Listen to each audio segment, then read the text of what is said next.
Hi guys, welcome to ITI teaching. आज हम जानेंगे MCQ क्वेश्चन के बारे में। हमने आपको पार्ट नंबर 5 में जो MCQ क्वेश्चन बताए थे, उस क्वेश्चन में आपको हमने लास्ट में एक 50 यानी 50 नंबर का क्वेश्चन में आपसे हमने उसका आंसर पूछा था। उस आंसर को आपको बताना था। ऑप्शन ए था फ्लैट चीजल, बी था वेब चीजल, सी था हाफ राउंड नोज चीजल और डी था डायमंड पॉइंट चीजल। बहुत से स्टूडेंटों ने कमेंट करके बताया उसका सही आंसर, तो बहुत अच्छा लगा, ताकि उसका हमको ये पता चला कि फीडबैक में कि आप क्वेश्चन के माध्यम से काफ़ी सीख रहे हैं, जानकारी मिल रही है आपको। तो उसका सही आंसर डियर फ्रेंड्स होगा हाफ राउंड नोज चीजल होगा। इसका सही आंसर होगा 50 नंबर क्वेश्चन का। तो आगे चल के देखते हैं। आपको क्वेश्चन को जितना बारे में पता हो कमेंट करके लिखा करिए, ताकि इसको आज से आपको ये पता चलेगा कि आपको बेसिक नॉलेज कितना है, और जितना आप लिखेंगे आपको उतना अच्छी जानकारी मिलेगी डियर फ्रेंड्स।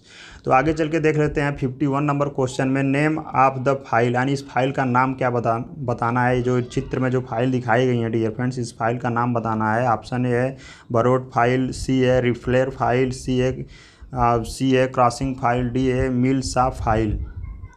तो इसका सही आंसर बताना है डियर फ्रेंड्स। इसका सही आंसर क्या होगा, रिफ्लेयर फाइल होगा डियर फ्रेंड्स। यानी जो ये फिगर में तीनों फाइलें दिखाई गई हैं, किस फाइल अकॉर्डिंग टू किस फाइल के शेप में आती हैं, ये इसके बारे में पूछ रहा है डियर फ्रेंड्स। आगे चल के देखते हैं नेक्स्ट क्वेश्चन में 52 नंबर क्वेश्चन में what is the name of voice, इस वॉइस का क्या नाम है। वॉइस जो दर्शाई गई है फिगर में, इस वॉइस का नाम पूछ रहा है डियर फ्रेंड्स। इस वॉइस का क्या नाम है। ऑप्शन ए है पिन वॉइस, बी है पाइप वॉइस, सी है हैंड वॉइस, डी है मशीन वॉइस। डियर फ्रेंड्स इसका सही आंसर क्या होगा, आप लोग बताइए। इसका सही आंसर होगा पिन वॉइस। पिन वाइज क्या करते हैं, पिन वाइज का प्रयोग जहां घड़ी के साथ सामानों के जगह जहां पे छोटे छोटे कंपोनेंट होते हैं और छोटी छोटी पत्तियां जहां पे हमको क्लाइंब करना होता है, वहां पे हम पिन वाइज का प्रयोग करते हैं डियर फ्रेंड्स। आगे चल के देख लेते हैं 53 नंबर का क्वेश्चन में which grinding machine is use for the heavy duty work, यानी हैवी ड्यूटी वर्क के लिए किस ग्राइंडिंग मशीन का उपयोग किया जाता है। ए है बेंच ग्राइंडिंग, बी है पोर्टेबल ग्राइंडिंग, सी है पेडिस्टल ग्राइंडिंग और डी है सरफेस ग्राइंडिंग डियर फ्रेंड्स। यानी हैवी ड्यूटी के लिए कौन सा ग्राइंडिंग मशीन का प्रयोग किया जाता है, आप लोग बताइए।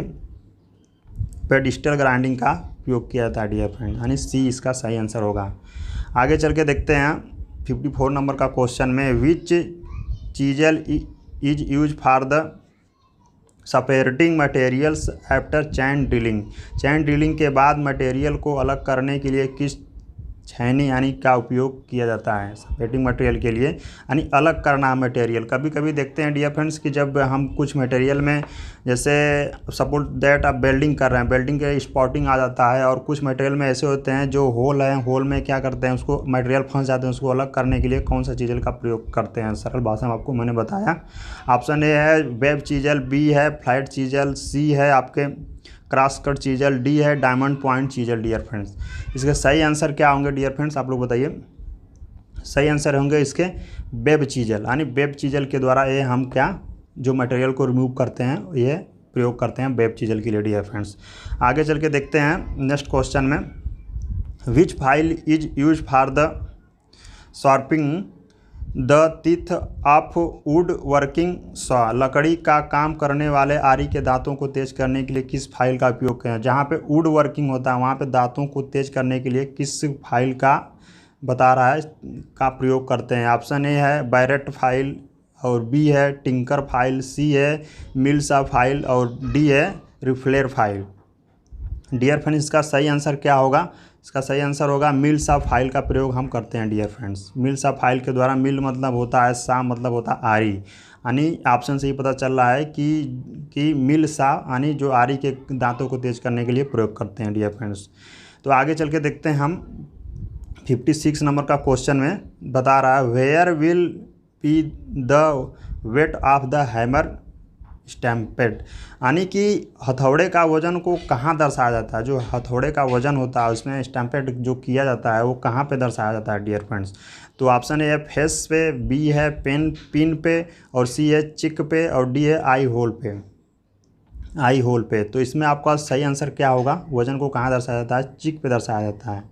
यानी आपको हमने एक दिन क्वेश्चन में बताया था, क्लियर किया था कि जैसे मान लीजिए सपोर्ट दैट आपका ये हैमर हो गया, ये हैमर का भाग हो गया, ऊपर एक पेन हो गया, और बीच में क्या करते हैं हम हैमर का हैंडल लगाते हैं डियर फ्रेंड्स। तो ये वाला जो भाग मेरा होता है चिक वाला भाग, इसी भाग पे क्या करते हैं हम हैमरिंग के साइज को लिखते हैं, वेट को भी लिखते हैं, और इसी भाग को हम नर्म रखते हैं डियर फ्रेंड्स, ताकि जब हम हैंडल फिक्स करते हैं तो वो भाग थोड़ा सा फैल जाता है और फटने का चांस कम रहता है। हैमर कभी कभी बीच से फट जाते हैं डियर फ्रेंड। इस क्वेश्चन से इतनी जानकारी मिली, आगे चल के देखते हैं।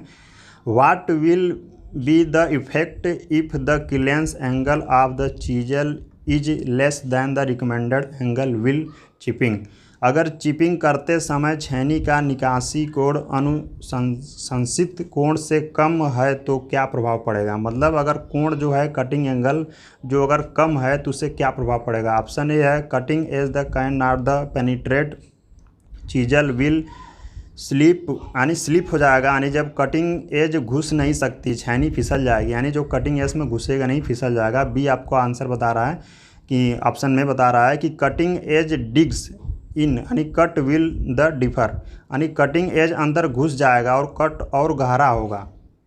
सी है कटिंग एज विल ब्रेक, यानी कटिंग एज टूट जाएगी। और डी है cutting edge of the chisel remove freely on the straight line, छेनी की लाइन एज सीधी रेखा पर स्वतंत्र रूप से चलता है। तो ये चीज़ पूछ रहा है आपसे, मैं आपको चित्र के माध्यम से थोड़ा सा क्लियर करना चाह रहा हूँ। जैसे आपका कटिंग पॉइंट यहाँ से बन रहा है, ये आपका इस मटेरियल को रिमूव करना है, आपका चीजल है। अगर मान लीजिए सपोर्ट दैट ये आपका चीजल है, तो इसका कटिंग पॉइंट क्या करते हैं, चीजल पे हम कटिंग क्रिया कर रहे हैं, तो चीजल का एक जो एंगल बनता है वो एंगल को बोल रहा है कि कटिंग करते समय अगर कोण कम कर दिया जाए। अगर मान लीजिए इस कोण को कम हम कर देंगे तो क्या मटेरियल को काट पाएगा, मटेरियल को काट नहीं पाएगा। चीजल क्या करेगा, कटिंग एज में घुसेगा नहीं और चीजल फिसल जाएगी डियर फ्रेंड्स। उसी चीज़ को ये क्लियर कराना पूछ रहा है। तो इसका सही आंसर क्या होगा, ए होगा डियर फ्रेंड। आप लोग को इतना क्वेश्चन से समझ में आ गया होगा, क्लियर हो गया होगा। आगे चल के देख लेते हैं। Name of the property of the material to the resist the effect of the tensile forces without rupture. टूटे बिना तन्यता बलों के प्रभाव का विरोध करने वाले धातु की प्रॉपर्टी का नाम बताइए। ए है डक्टिलिटी, और बी है टेनेसिटी, और सी है इलेक्ट्रिसिटी, और डी है मैलिएबिलिटी। तो इसमें से 4 ऑप्शन आपके दिए हुए हैं कि डक्टिलिटी, टेनेसिटी, इलास्टिसिटी और डी है मैलिएबिलिटी। तो इसमें सही आंसर क्या होगा डियर फ्रेंड्स, आप लोग बताइए। सही आंसर इसका बताइए आप लोग क्या होगा कि बिना टूटे तन्य बलों के प्रभाव का विरोध करता है। यानी जब किसी मटेरियल को हम क्या करते हैं, खींचते हैं, जब किसी मटेरियल को जब हम खींचते हैं तो बिना टूटे हुए क्या करता है, प्रभाव को रोक लेता है डियर फ्रेंड्स। उसके बारे में इस पूछ रहा है। तो कौन सा ऐसा प्रॉपर्टीज है इस मटेरियल के गुण में जिससे हम क्या करते हैं, तो डक्टिलिटी, टेनेसिटी, इलास्टिसिटी या मैलिएबिलिटी के कारण, किसके कारण से जो आता है वो होता है प्रॉपर्टी इसमें, यानी गुण होता है मटेरियल में। तो वह आपका सही आंसर बताइए। टेनेसिटी, टेनेसिटी के कारण क्या होता है, मटेरियल को हम क्या करते हैं, तन्य बलों के प्रभाव के विरोध करने वाली धातु में प्रॉपर्टी का नाम बताइए। यानी जो विरोध करता नहीं, अपने आप में जुड़ा रहता है डियर फ्रेंड। आगे चल के देखते हैं। 9 नंबर का क्वेश्चन में है name the part marked as X, X के रूप में चिन्हित भागों को नाम बताइए। डियर फ्रेंड्स ये पूछ रहा है कि आपका माइक्रोमीटर दिया हुआ है, आउटसाइड माइक्रोमीटर है, इसके जो एक्स वाले भाग हैं, एक्स वाले भाग को हमको बताना है कि ये एक्स वाले भाग ये किस चीज़ को डिनोट कर रहा है। ऑप्शन है एनविल, बी है थिम्बल, सी है स्पेंडल, और डी है स्पेंडल लॉक। तो एक्स वाले मेरे भाग हैं वो कौन से हैं, क्या किस चीज़ को दर्शा रहा है, आप लोग बताइए। एनविल डियर फ्रेंड्स, क्या होगा सही आंसर इसका, एनविल, एनविल वाले भाग को दर्शा रहा है डियर फ्रेंड्स। पहले मैं आपको एक चीज़ और क्लियर कर दूं कि स्पेंडल जो माइक्रोमीटर के जो मेन आप पार्ट होते हैं, बहुत से स्टूडेंटों को नहीं पता है, तो चित्र के माध्यम से मैं क्लियर कर दे रहा हूं। जो ए वाला भाग आप लोग देख लिए हैं, ये तो एनविल हो गया, और ये वाला जो भाग है आप लोग देख रहे हैं तो स्पेंडल हो गया, और ये पूरी जो भाग है जो सी आकार की बनी होती है इसी को तो फ्रेम बोलते हैं। और फ्रेम के ऊपर डियर फ्रेंड्स क्या करते हैं, फ्रेम के ऊपर ही माइक्रोमीटर का रेंज लिखा रहता है। कई दफ़े एग्जाम में क्वेश्चन ये पूछा हुआ है। ठीक है। और इसके बाद आगे चल के देखते हैं। देखिए इसमें ये बताया है कि फ्रेम के आगे, जैसे ये स्पेंडल के पीछे आप लोग देख रहे हैं, ये है लॉक नट। ये लॉक नट है। लॉक नट के द्वारा क्या करते हैं, जब माप लेते हैं तो उसमें हम लॉक करने के लिए प्रयोग करते हैं। और लॉक नट के पीछे जो ये वाला भाग देख रहे हैं, स्लीव बोलते हैं। स्लीव को यानी मेन स्केल भी बोलते हैं, जो ये स्लीव है। और स्लीव के पीछे वाला भाग जो है आपका ये थिम्बल है। और थिम्बल के द्वारा जो होता है, इसी के द्वारा हम क्या करते हैं, यहाँ पे हम माप के लिए थिम्बल को लेते हैं। और थिम्बल के पीछे वाला भाग जो है ये आपका हो गया रैचेट स्टॉप। रैचेट स्टॉप का काम क्या है कि जब किसी माप को जब हम लेते हैं तो रैचेट स्टॉप का जब प्रयोग करते हैं तो एक्यूरेट माप ले सकते हैं डियर फ्रेंड्स उससे हम। तो इस क्वेश्चन से इतनी जानकारी मिली। और इस क्वेश्चन के माध्यम से मैं आपको ये बता दूं कि माइक्रोमीटर का रेंज आप माइक्रोमीटर में, जैसे आपको 0 से 25 mm के माइक्रोमीटर से शुरू होता है इनका रेंज, और 25 से 50 और 50 से 75 और 75 से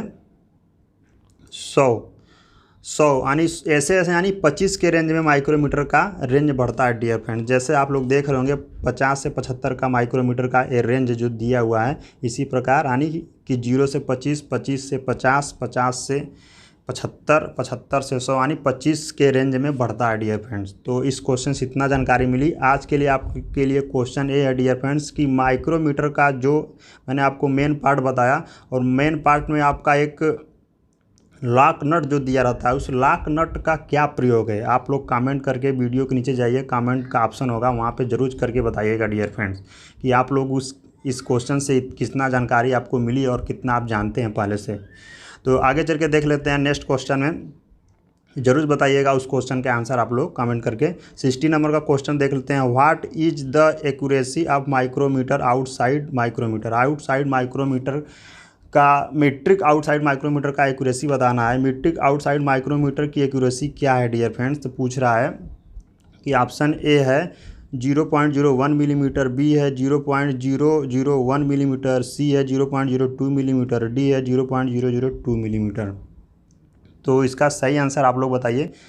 तो सही आंसर इसका क्या होगा, 0.01 मिलीमीटर होता है डियर फ्रेंड्स। एक कई दफ़े पूछा हुआ क्वेश्चन है कि मीट्रिक आउटसाइड माइक्रोमीटर की एक्यूरेसी क्या है, तो 0.001 मिलीमीटर में मापता है। यानी इसको 0.01 मिलीमीटर को हम क्या करते हैं, कभी क्वेश्चन पूछता है इसको हम 10 माइक्रोन भी बोलते हैं। ठीक है डियर फ्रेंड्स, ये इससे आप कंफ्यूज मत होइएगा। तो आगे चल के देख लेते हैं। आगे में है आपका 61 नंबर क्वेश्चन में है कि name the part marked as X के रूप में चिन्हित भागों के नाम बताइए। जो आपके एक्स के रूप में चिन्हित भाग हैं, इनके नाम बताना है डियर फ्रेंड। ये कौन से हैं, जो ये ड्रिल के भाग के बारे में पूछ रहा है। तो ऑप्शन ए है लिप, और बी है लैंड, और सी है फ्लैंक, और डी है पॉइंट एंगल। तो सही आंसर इसका क्या होगा डियर फ्रेंड्स, आप लोग बताइए। ड्रिल के पॉइंट के बारे में पूछ रहा है, कौन सा ये जो एक्स के भाग के रूप में जो इंडिकेट कर रहा है, ये कौन सा ये भाग हैं ड्रिल के। तो इसमें सही आंसर आपका क्या होगा, पॉइंट एंगल।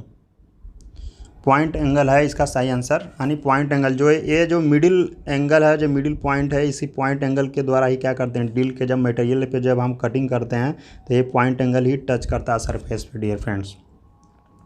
आगे चल के देखते हैं नेक्स्ट क्वेश्चन में। 62 नंबर क्वेश्चन में which type of the taper is the provided in the drill shank. Drill shank में किस प्रकार का टेपर दिया जाता है। ए है पिन टेपर, बी है मीट्रिक टेपर, सी है मोर्स टेपर, डी है जर्नो टेपर। तो ड्रिल के सैंक में किस प्रकार का टेपर दिया जाता है, इसके बारे में पूछ रहा है डियर फ्रेंड्स, आप लोग बताइए। सही आंसर क्या होगा इसका, मोर्स टेपर। मोर्स टेपर जो होते हैं ड्रिल के सैंक में दिया जाता है डियर फ्रेंड्स, सही आंसर है। आगे नेक्स्ट क्वेश्चन में देखते हैं 63 नंबर का क्वेश्चन में। Which is used to remove drill and sockets for the machine spindle. Machine spindle से ड्रिल और सॉकेट निकालने के लिए किसका उपयोग किया जाता है। जब मशीन के स्पेंडल में ड्रिल और सॉकेट को निकालने के लिए किसका प्रयोग किया जाता है, ये पूछ रहा है। ऑप्शन है डिप्ट, बी है स्लीव, सी है पंच, और डी है हैमर। तो किसका प्रयोग किया जाता है डियर फ्रेंड्स, आप लोग बताइए। डिप्ट का। ये सही आंसर आपका होगा ए। चलिए नेक्स्ट क्वेश्चन देख लेते हैं। 64 नंबर के क्वेश्चन में आपका पूछ रहा है कि name the tap wrench used in the restricted place, यानी प्रतिबंधित स्थान में उपयोग किए जाने वाले टैप रिंच का नाम बताइए। तो option a box type tap wrench, और बी है टी हैंडल टाइप रिंच, और सी है सॉलिड टाइप टैप रिंच, और डी है double ended adjustable type wrench. इसमें से सही आंसर क्या होगा आप लोग बताइए। कि जो प्रतिबंधित स्थान में उपयोग किए जाने, जैसे होता क्या है डियर फ्रेंड्स, इनका कहने का मतलब ये है कि जैसे आप लोग देखे होंगे कि बड़ी बड़ी गाड़ियों में ऐसे ऐसे स्क्रू लगे रहते हैं, तो यहाँ पर क्या होता है प्रतिबंधित, यानी कि आपको रिंच बोल्ट को खोलने के लिए डियर फ्रेंड्स, नट को खोलने के लिए यहाँ पे आप कैसे खोल सकते हैं आसानी से, तो वो कौन सा ऐसा रिंच है जिससे हम प्रयोग कर सकते हैं। इतना तो चित्र के माध्यम से क्लियर कर दिया हूँ, तो आप लोग सही आंसर बताइए। सही आंसर होगा इसका B T handle type wrench. क्या करेंगे, टी हैंडल आप लगाएंगे और नट को यहाँ पे इजीली खोल पाएंगे। तो प्रतिबंधित प्लेस के स्थान के लिए उपयोग के लिए ये पूछा हुआ क्वेश्चन है डियर फ्रेंड्स। तो आशा करते हैं आप लोगों को इतना क्लियर हुआ होगा। नेक्स्ट लास्ट क्वेश्चन आज का है कि in the ISO metric thread calculated the type drill size for the M10x1.5 thread. ISO metric thread में M10x1.5 थ्रेड के लिए टाइप ड्रिल आकार की गणना करें। तो टाइप ड्रिल आकार की बताना है, कौन सा इसका होगा, इसको कैलकुलेट करके बताना है डियर फ्रेंड्स। ये पूछ रहा है कैलकुलेट करके। तो ऑप्शन ए है आपका 8.2 मिलीमीटर, बी है 8.7 मिलीमीटर, सी है 8.75 मिलीमीटर, डी है 8.65 मिलीमीटर। तो ये आपको ये बताना है कैलकुलेट करके। इसके देखिए फार्मूले आते हैं, फार्मूले से आप इसको निकाल सकते हैं। तो मैं आपको एक फार्मूला और दो फार्मूला को आपको बताऊंगा, जैसे आपको इजीली पता चल जाए कि देखते ही आप ज़्यादा डीप में नहीं जाके बता सकते हैं। जैसे आपका एक फार्मूला आता है कि आपका जो दिया हुआ है साइज M10 दिया हुआ है, 10 यानी 10 mm की क्या है एक थ्रेड है, थ्रेड को काटना है तो उसका आकार पता करना है। तो जो 10 mm जो दिया हुआ है 10 mm लिख लेंगे, और जो इसमें 1.5 एक क्या है पिच है, पिच को हम क्या करेंगे इसमें से माइनस कर देंगे डियर फ्रेंड्स। माइनस जब करेंगे तो माइनस करेंगे तो कितना आएगा 8.5 है। इससे क्या अप्रोक्स आपको आंसर जो ऑप्शन दिए इससे आप ऑप्शन से अनुमान लगा सकते हैं कौन सा सही हो सकता है। जैसे आपका 8.2 दिया है, 8.7 दिया, 8.75 दिया, 8.65 दिया डियर फ्रेंड्स। तो आपके इसके अप्रोक्स में कौन सा आंसर सही है, इससे यानी 8.5 से कम ही होना चाहिए। तो आपने सही आंसर आपका क्या होगा 8.2, ये हो गया आपका सही आंसर। एक इसके लिए फार्मूला और आता है डियर फ्रेंड्स, मैं आपको बता रहा हूँ। जैसे टैप साइज, यानी टैप साइज होता है tap size -2 into 0.61 into pitch, ये आपका फार्मूला होता है डियर फ्रेंड्स। इस फार्मूले के पे रख के भी टैप का एक्यूरेट साइज आप पता कर सकते हैं। जैसे टैप साइज 10 mm यहाँ पे रख देंगे, माइनस और 2 इंटू 0.61 पिच, ये आपको कैलकुलेट कर लेंगे। और इस जो टैप साइज में से जितना कैलकुलेट करने के बाद आएगा, और यहाँ पे पिच साइज रख देंगे। पिच साइज रखने के बाद आपका जो कैलकुलेट आएगा आंसर, वो आपका सही आंसर होगा, एक्यूरेट टैप ड्रिल साइज आकार निकल जाएगा डियर फ्रेंड।